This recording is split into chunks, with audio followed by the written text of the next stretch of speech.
Good evening, everyone. I hope you're all ready for tonight's match. We got ourselves Get Stuffed facing off against Potato Esports. Now, Potato Esports looking really good this season. Get Stuffed looking really good this season.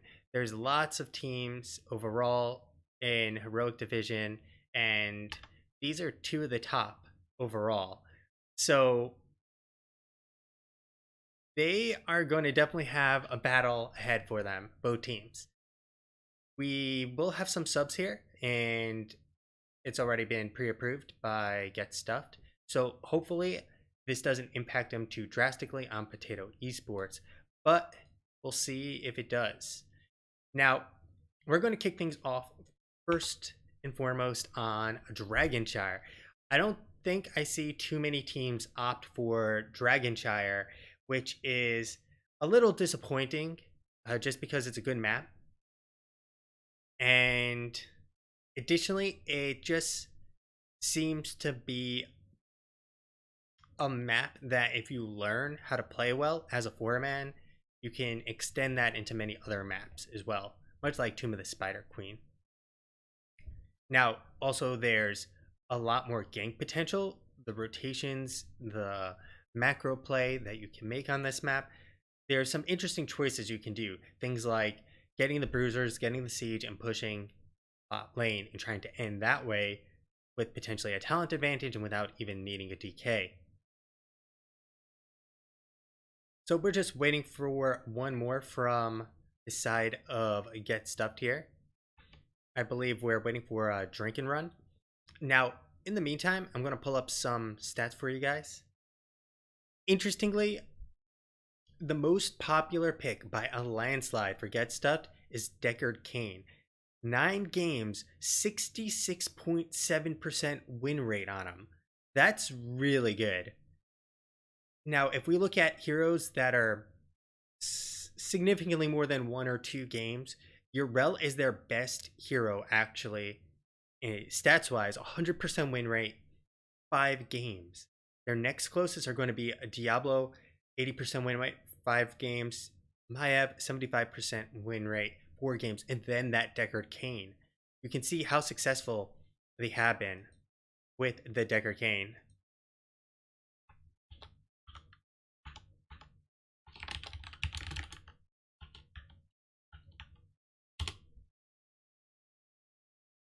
So it'll be interesting to see if Potato Esports tries to prevent them from getting Deckard Cain. Now, taking a look at Potato Esports. Potato Esports, well, their most popular pick is Phoenix. Now, it's 7 games, 57% win rate on Phoenix. So he's still looking really good. They play Deckard, they play Diablo, and they play Blaze. So their Diablo, not as successful, 60% win rate, and Deckard, 60% win rate. Those are still high, but Get Stuffed has shown better success with those heroes, and it might actually be the best thing is to still take them, because if we look at win rates and looking for a significant amount of games, Blaze is their highest win rate. So ban Urel, take the Blaze, and you're golden. They've only played a single game with Urel this season so far, which is putting them at 0 wins. We'll hop on over into the draft as it has kicked on off now.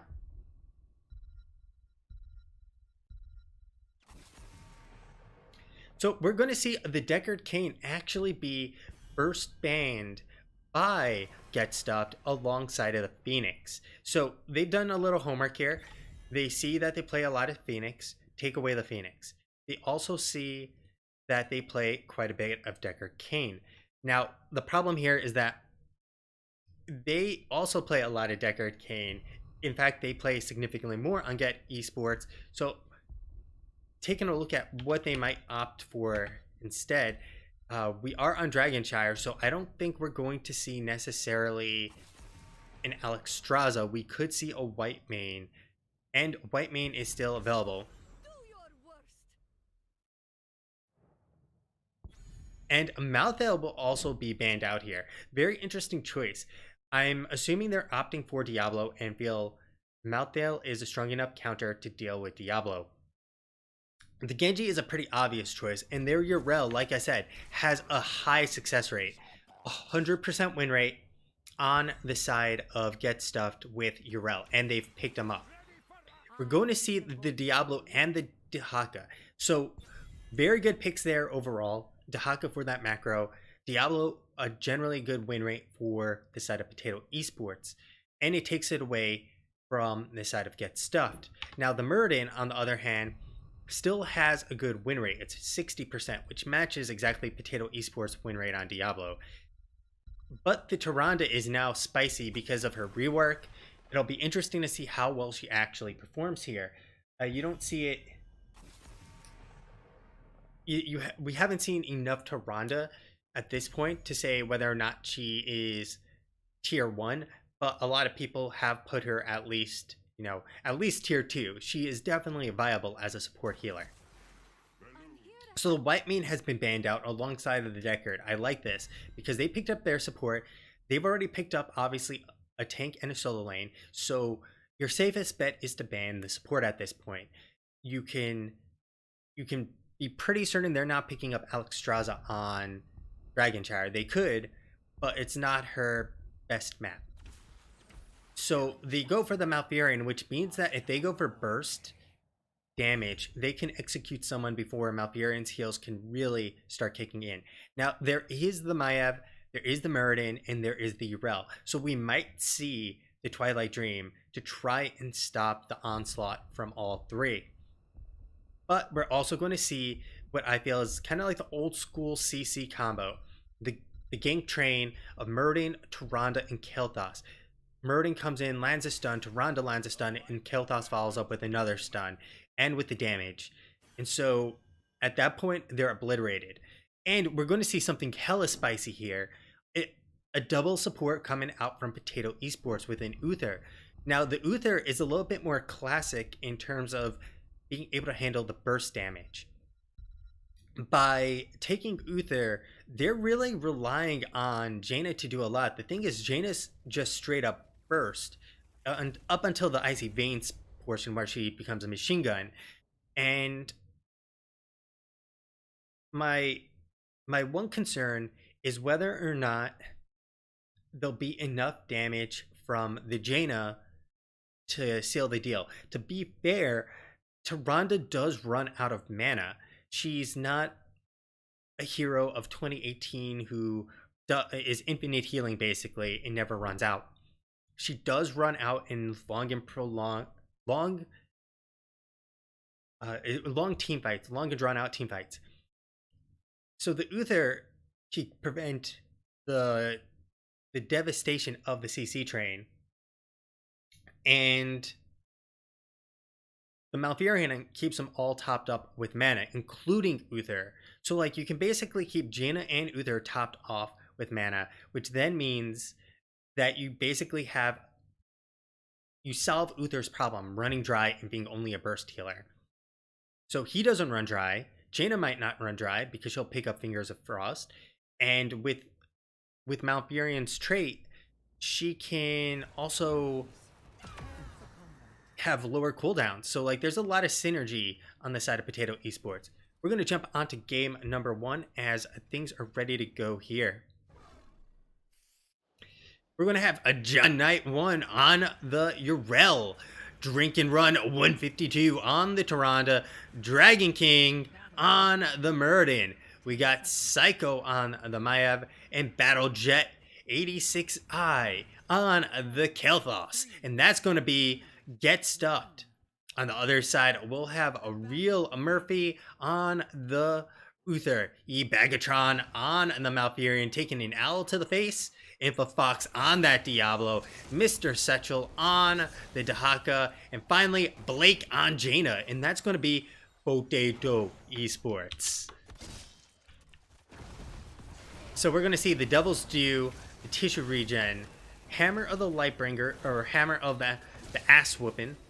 We got Fingers of Frost, a Rejuvenation, Maraud's Insight, the Bonds of Justice here, Mana Addict, Third Wind, and Celestial Achievement. So I like the pick here from Dragon King because he realizes these are going to be long and drawn out fights in a lot of cases. And with the Uther, it's very hard to still blow someone up, especially with a potential D shield that might be coming up. There's the roots coming on out. And Dragon King, I'm going to swing and miss with that hammer. Now, top lane should be won by John Knight. This is pretty easy overall, especially when Dahaka requires getting level 4 to start getting the essence to really come on in. And with tissue regen, you need to start ramping it up in order to be able to sustain through Urel's healing and damage that you're taking. So we're going to have Uther in the mid lane right now, just holding things down. The big problem for Potato Esports, though, is that they lack wave clear. They have only a single person to wave clear. And they need to be crisp on those rotations. Infafox coming on in, but Battlejet hitting him with the double stun. Maiev coming on in. Psycho gets that pull with the tether and just dishing out a bit of damage there. So nothing too major there. We will get 1 out of 10 on the bonds. We're sitting at 1, 7, 16, and 30 at the moment. So Real Murphy will keep soaking this up in the meantime. John Knight should be winning top. Infafox getting really low. Will Shadow Charge on out, but will still be going on down.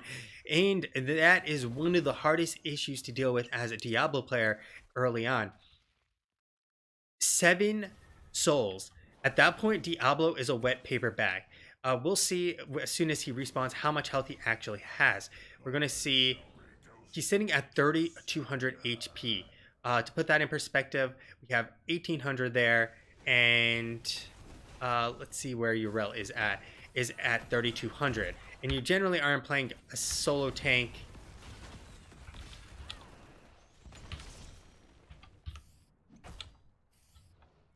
So they pick up a very early Dragon Knight.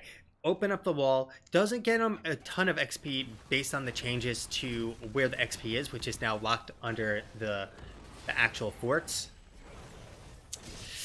Now, they're open up bot lane. Bot lane is definitely the most important lane on this map. I remember Korea in one of the tournaments actually focused on top lane and didn't even realize, but Bagatron doesn't realize how far forward he is because Get Stuffed is turning him into mashed potatoes at this point.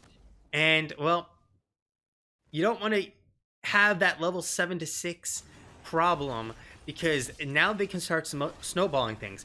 They can get the bottom bruiser camps. They can walk in and get this fort. They can then have a rotation if they need to potentially gank Mr. Setchel. And they'll pick up the siege.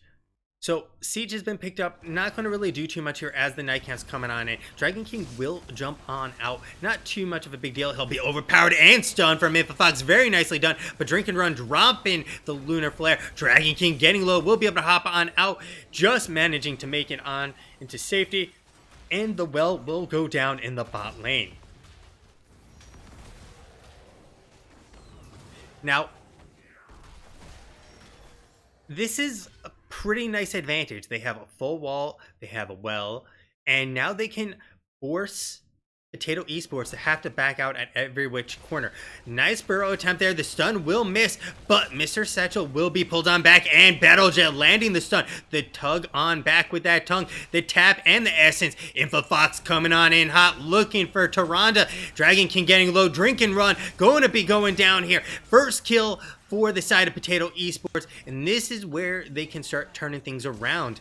Oh, big flame strike. Going to force Potato back. Bagatron playing like a tank. And he's going to be punished once again for getting a little too far forward there. Infafox all alone. Someone put Infafox in the corner. And no one likes it on Potato Esports. But they're going to have to deal with it. Siege has gotten a lot of value for Potato Esports. This is the bright side to the situation. They get a lot of value, open this up, but they still have yet to take down the actual well. And Battlejet now has Mana Addict completed. On the other side, we only have 12 out of 20 on the Fingers of Frost. So Potato Esports, Blake has essentially rotated to get half as many globes when you consider consider Kel'Thas has already completed that. Now, Real Murphy again embodied there a little bit. Infafox coming on in once again. Drink and Run has nowhere to go. Beautiful route, but Drink and Run will manage to get out of the blizzard in time because Infafox did not get the overpower. Unfortunate for Potato Esports, but Drink and Run and Dragon King are getting chunked down. As long as they keep the damage up, Dragon King cannot heal up, getting no value out of the third win. And on the side of Potato Esports, they are nice and healthy, but Blake is in position to get a hammer to the face. Dragon King looking for it. The tether will pull Real Murphy, and he gets hit by Tyranda's Lunar Flare. Dragon King will need to back out, though, because the sustain is just too much on the side of Potato Esports. In the meantime, we got top lane John Knight looking for the kill there. The tongue will pull him on back. And in the meantime, looking at the bot lane, Lunar Flare stopping the overpower. Psycho coming on in. The Warden's Cage has been created. And Mr. Satchel coming on to the backside. Drink and Run getting her booty slapped right now on that Tyrande. Infafox still on in there. And the resets for Psycho going to get a lot of value, but Maiev and Tyrande will be going down. The Lightning Breath will be coming on out, keeping Dragon King there just for a bit, and that'll be enough to take down 3 members of Get Stuffed. The Lightning Breath just barely keeping Dragon King there, just barely. I mean, this is the tip. Infafox gave him the tip and nothing but the tip. I don't know if that was Value Town, if they could have still gotten the kill without it, but just the tip was enough to seal the deal. So top lane, however, Mr. Satchel, nice grab mid-air onto John Knight. So taking a look at what we have for talents, we have normal build here, we have the Vengeful Roots, we of course have the Cure, we have Hand of Protection as well, along with Pursuit of Justice, so extra movement speed. Bagatron coming back in. Infafox has to be careful. This is a 4v3 situation. We do have the Twilight Dream I was mentioning before. And in the top lane, John Knight is going to be ganked by the combination, by Uther there. Infafox getting low. The Twilight Dream will come out, but it will not dissuade Get Stuffed from making some stuffed potatoes out of Diablo. Real Murphy coming on down. There's the Lunar Flare. There's the tether on back. The Unstoppable has been used. Bagatron will get on out of there. And Infafox has burned through all his souls. This is not what you want to see, but he'll be able to start getting souls in part thanks to Souls to the Flame. Sorry, I mean, yeah. Just the value out of Souls to the Flame that he'll get. Lightning Breath coming on out. The Ring of Frost getting the lockdown onto Drink and Run. And that is going to be another kill for Potato Esports. Bagatron, though, getting really low. Will have to actually hearth back because there is no well.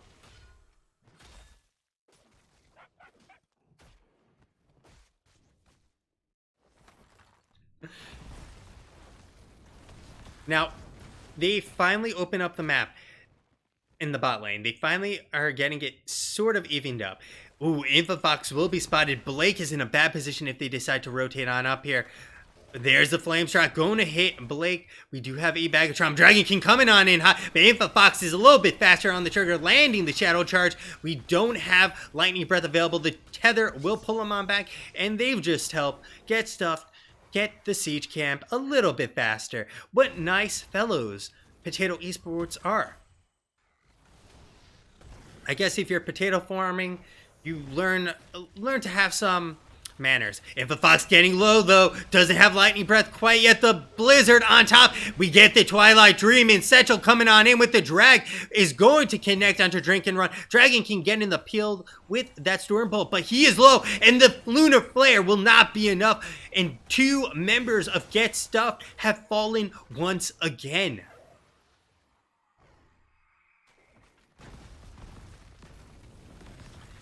Get Stuffed are getting wrecked right now.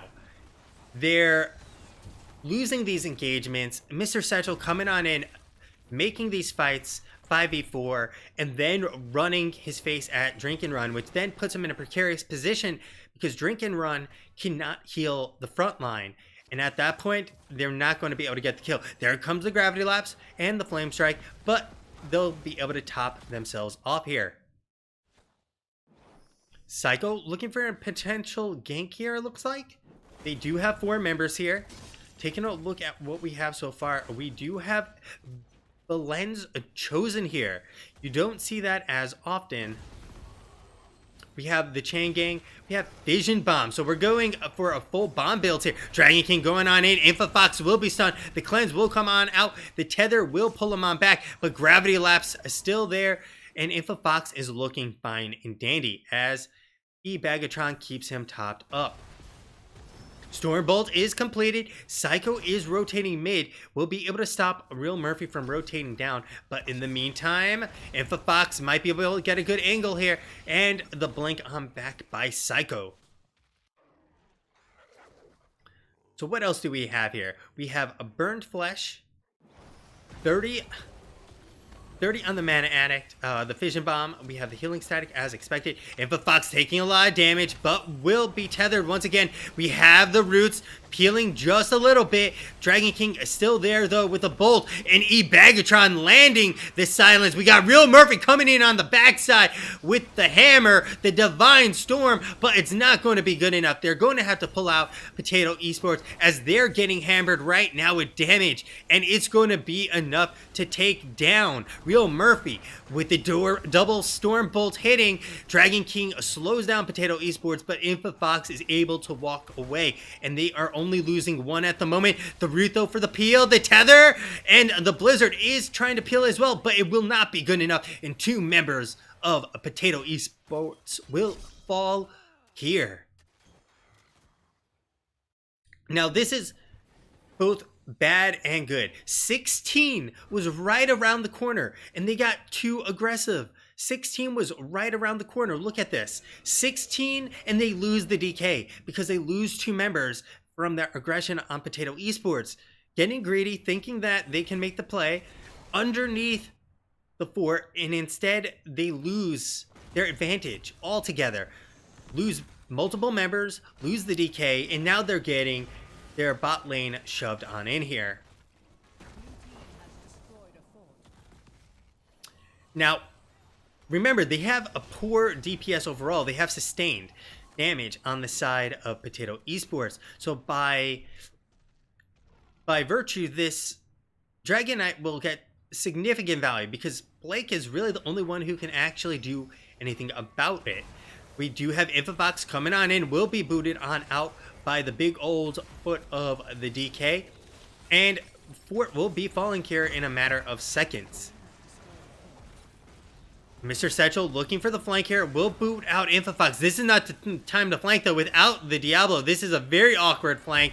Mr. Satchel does have the burrow, will be stunned on out here, and there's the essence being popped. Infofox coming on in, but the Ring of Frost is beautiful from Blake. The Divine Storm coming on in, but it doesn't matter. Infofox is going to fall. Real Murphy going to be falling as well. Blake falling first during all of that, and Get Stuffed just walking away with a 4-for-nothing trade.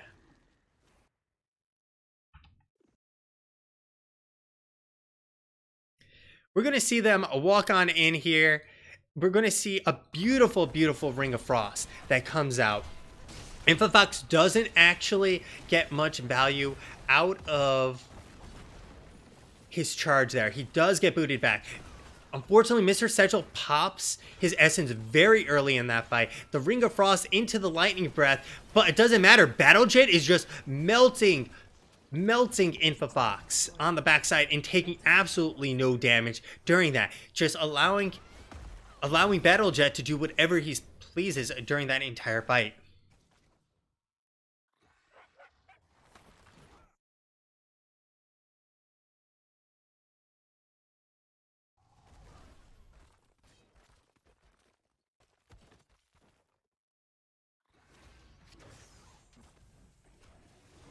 So this is a very dire situation now on the side of Potato Esports.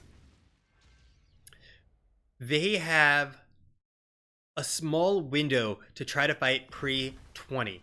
If they can force this, that's exactly what they want. They've lost to Keep.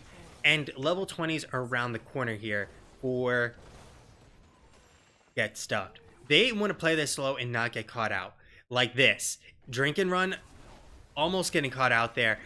And at this point, they're going to have to give up this Bruiser Camp as it's a little bit too much of a precarious position to offer up your potential game-losing throw here. Now, anything else? For 16s, we have the Templar's Verdict, the Cruel Chain, the Ignite, Stone Form, and Empower. We're getting Owl here as well. This is interesting. I don't know what people are generally going, but I don't think Owl is what they usually do go. We got 21 stacks, 2 stacks on the Devastating Charge and on the Domination was also chosen, so not the full W build here. We have the Elongated Tongue, and we also have Primal Rage. The lockdown onto InfoFox, they do have the Night Camp here. They're looking to even up the experience as best as they can. In the top lane, however, Mr. Setchel is still fighting 1v1 against John Knight, which is not a winning proposition. And with 20s, they're locked in a terrible position. There's the cleanse really early. InfoFox coming on in, getting the Devastating Charge, but I don't think there's enough healing here to save him. Psycho could get on it. The Ring of Frost going to connect with one, and that's a critical kill there. Battlejet getting really low. InfoFox will fall. Blake will fall. The bomb spreading. The Braum doing some work after Battlejet has to back up, and they trade 3 for 1, and this is pretty much going to be GG.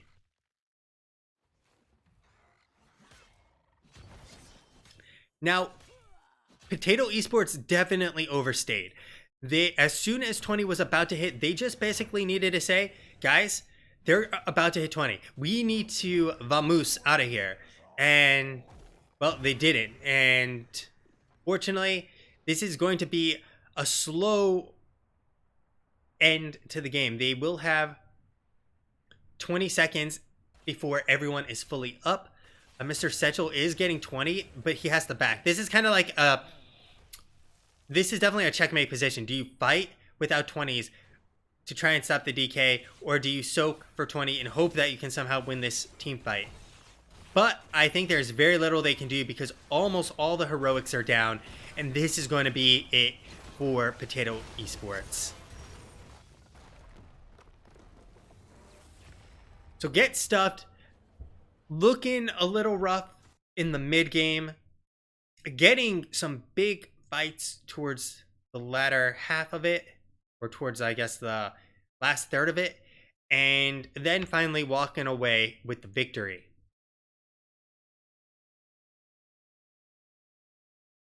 Now, taking a look at stats, Battlejet, another planet. His jet is taking him to another planet. He is going to 80,000 damage. He outsieged everyone, 855,000 damage. Psycho, 57,000. Muradin, 48, almost 49,000 damage. Blake was outdamaged on Jaina by Muradin. That is not what you want to see from your Jaina, unfortunately, but Dragon King just able to come back into those fights over and over again, getting that third wind value, staying up long enough that they basically just keep dishing out the damage endlessly, especially if Blake was falling significantly faster in those fights than Dragon King. Well, if you're alive, you deal damage. If you're dead, you don't. Taking a look at healing output, Malfurion walking away with the crown there. Tyrande doing really well, a little bit more than Uther, but twice as much damage as the Uther. A little bit more than Malfurion when it was all said and done. And really, John Knight and Mr. Setchel were mostly on an island during that game. Although Mr. Setchel did make some really good flanks overall, John Knight was mostly out of the game, I'd say. He just kind of played his thing and soaked for his team. And we're going to see, in terms of tank, InfoFox on another planet as well. 126,000 damage that he took. 83,000 for Muradin, 69 for Dahaka, and 63 for Yrel. And even Uther gets a tank stat, which means he's a tank, 50k. And finally, in terms of soak, John Knight will take the crown in the Soak Wars. and Mr. Satchel getting just a little bit, just a hair under. So we'll be right back. We're going to pop up the replays and we're going to get to game number 2.